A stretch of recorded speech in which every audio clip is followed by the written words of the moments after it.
So we want to spend some time talking about mental health considerations for reopening. And we're already, there today. Again, schools have reopened and some students are there. Teachers are in the building today. Um, we know that we are all, again, impacted by the mental health impacts of COVID-19. We already, for young people, we're already experiencing some of the teens and families that are here in our communities already experiencing stress, anxiety, depression. Part of the reasons why we have school-based behavioral health services in school is to prevent and early detect. But some communities are greater impacted because of racism, discrimination, grief and loss. And right now, I just want to speak to, especially for our Asian Pacific Islander communities, the rise of violence towards elders and family members, and also for Black Latinx families, that the impact of racism and that impact on mental health and well-being. And so we want to pay attention also to our LGBTQ communities as well. And what can we do together? One of the things that we can do is be in solidarity. So acknowledge your feelings, right? This can be a scary time. It's a time of change. Be compassionate to yourself and give some grace and compassion to your colleagues as you're returning, to your family. When you see something, say something, whether that's happening in a Zoom room or in a conversation or in the community, speak up. We want to explore and learn more about each other's cultures. And these are just some ideas for solidarity. I know that there are others. I know that Oakland is rich in solidarity. But keep having those communications with family and friends. Support local small businesses.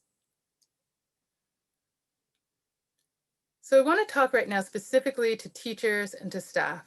Right? Before we think about mental health and well-being of students, family members, I want to think about you. I want to take some time to acknowledge, one, how incredible you have been during this time, and also acknowledge the stress and the loss that you may have experienced. And some of that loss is that loss of rituals, loss of graduation, loss of, even getting ready for prom or even some of the senior activities that we have. And also many have experienced loss, and not just due to COVID-19. There's been other losses that people have experienced, deaths that people have experienced. And so it's important for you to acknowledge that for yourself, acknowledge that with your colleagues, and that this is a period of change and transition.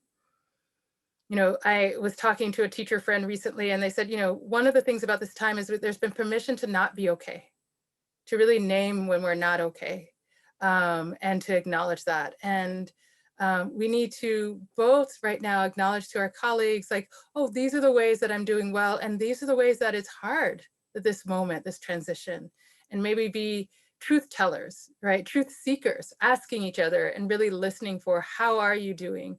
I know for many, it's about to be April, and this is the time, okay, we're moving towards the end of the school year, and now we're requesting another big lift and change from you.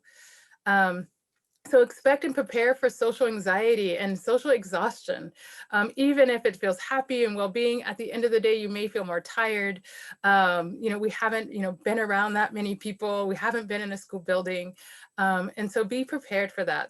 Schedule time for rest over the weekend or in the evenings as much as you can. Set your boundaries and hold them. We're going to do all that we can, and you can't do everything. We can't do all of it. And there's a team and other people here to support. So really want to encourage that, so that we can have you here, through the end of the year and beginning next year, and really lean into community care. I think that's one of the things with our team that has gotten us through, taking care of one another, and want to encourage folks to lean into and seek out community care, ways to do things together, celebrate together, and even mourn and grieve together. It's important to do that. Want to invite folks to lift up the resilience that you see in yourself and your colleagues and your students. Celebrate, clap it up, snap it up. I know that we have a culture of celebrating successes. Do that at the end, at the beginning of every meeting. Lift up the things that are working while we make mistakes. There's going to be some challenges as we start right now. Allow for that. And I just want to leave you with the EAP number for Oakland, for you to have support for counseling and therapy. So that's here for you to access.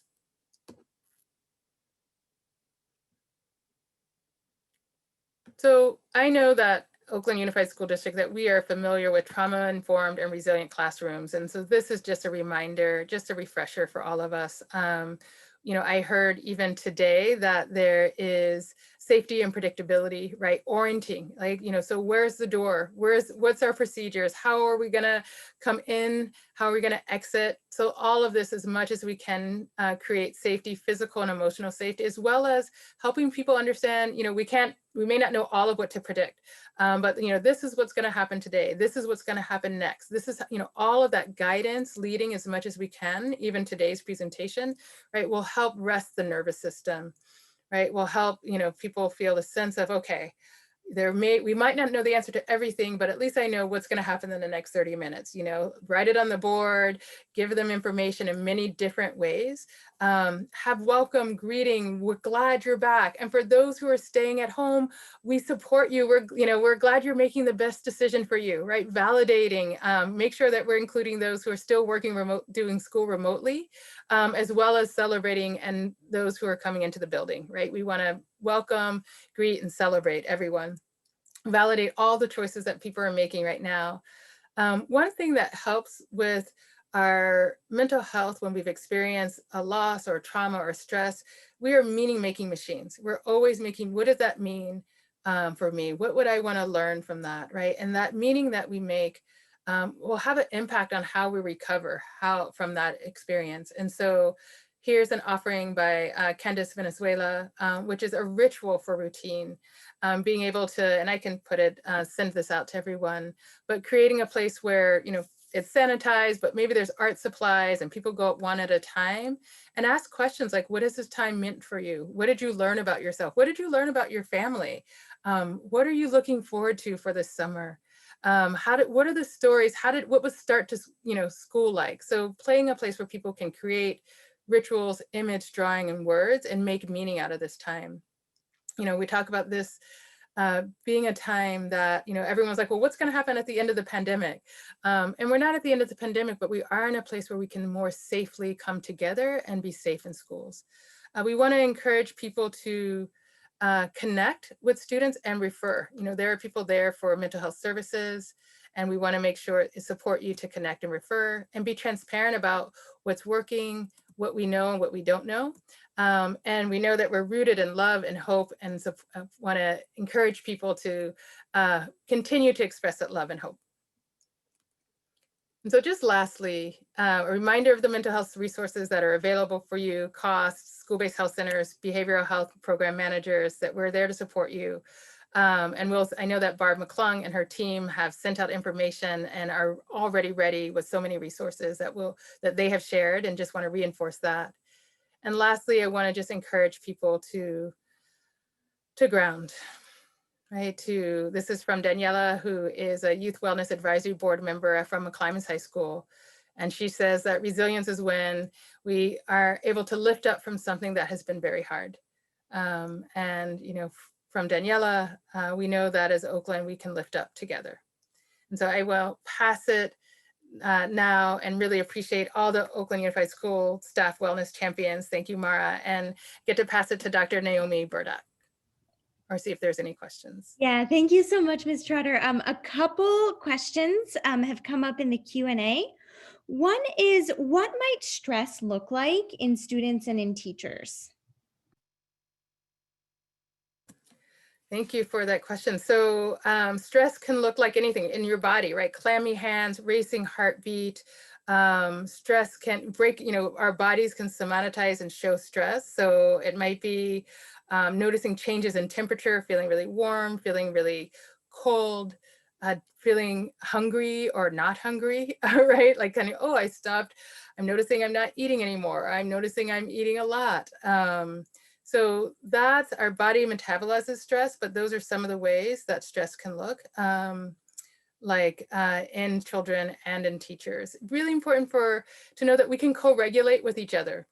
So for teachers, when you're in front of the classroom, any of these co-regulation strategies of mindfulness, right? We're going to do box breathing into 4, breathing out for 4, exhaling.